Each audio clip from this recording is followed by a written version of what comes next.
Hello, hi, നമസ്കാരം. എല്ലാവർക്കും സുല ലൈഫിലേക്ക് സ്വാഗതം.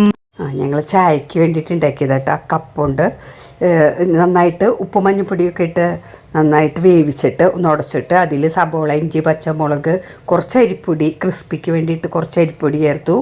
വേണമെങ്കിൽ കായപ്പൊടിയൊക്കെ വേണമെങ്കിൽ ഇടാം കേട്ടോ. കായത്തിൻ്റെ പൊടിയൊക്കെ വേണമെങ്കിൽ നമുക്കിടാം.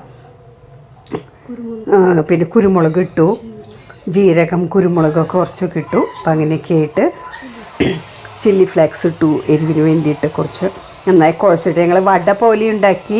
വെജിറ്റബിൾ ഫിംഗർ പോലെയൊക്കെ ഉണ്ടാക്കാമല്ലോ, അതേപോലെ ഞങ്ങൾ നീളത്തിൽ ഇങ്ങനെ ഫിംഗർ അതിൻ്റെ ആകൃതിയിൽ അങ്ങനെ ഉണ്ടാക്കി. പിന്നെ സോസൊക്കെ ഉണ്ടെങ്കിൽ നമ്മളെ മീഠ ചട്നിയൊക്കെ ഉണ്ടെങ്കിൽ അതൊക്കെ കൂട്ടി കഴിക്കാം കേട്ടോ. ഉണ്ടായില്ല, ടൊമാറ്റോ സോസ് കൂട്ടിയിട്ടൊക്കെയാണ് കഴിച്ചത്. നല്ല ക്രിസ്പിയും ഇതൊക്കെ ആയിരുന്നു. ഇതേ നന്നായിട്ട് നല്ലതായിരുന്നു, നല്ല ടേസ്റ്റായി. പിള്ളേർക്കൊക്കെ ഭയങ്കര ഇഷ്ടമായി. നിങ്ങളും ഒന്ന് ട്രൈ ചെയ്ത് നോക്കുക. നാട്ടിൽ വെറുതെ ഇങ്ങനെ അധികം വിലയില്ലാണ്ട് കിട്ടുന്നത്. ഇവിടെയൊക്കെ നല്ല വിലയാണ്. ബോംബെയിൽ നാട്ടിലധികം വിലയൊന്നുമില്ല. അപ്പോൾ ഇന്നുണ്ടാക്കി, നിങ്ങളൊക്കെ ഒന്ന് ഉണ്ടാക്കി ട്രൈ ചെയ്യുകയല്ല. മിക്കവരും ഉണ്ടാക്കുമെന്നറിയാതെ, ഞങ്ങൾ ആദ്യമായിട്ട് ഉണ്ടാക്കിയാലും ഞാനിങ്ങനെ ഒന്ന് പറഞ്ഞു എന്നേ ഉള്ളൂ. പണ്ടൊരു പ്രാവശ്യം ചെയ്തിട്ടുണ്ടായിരുന്നു.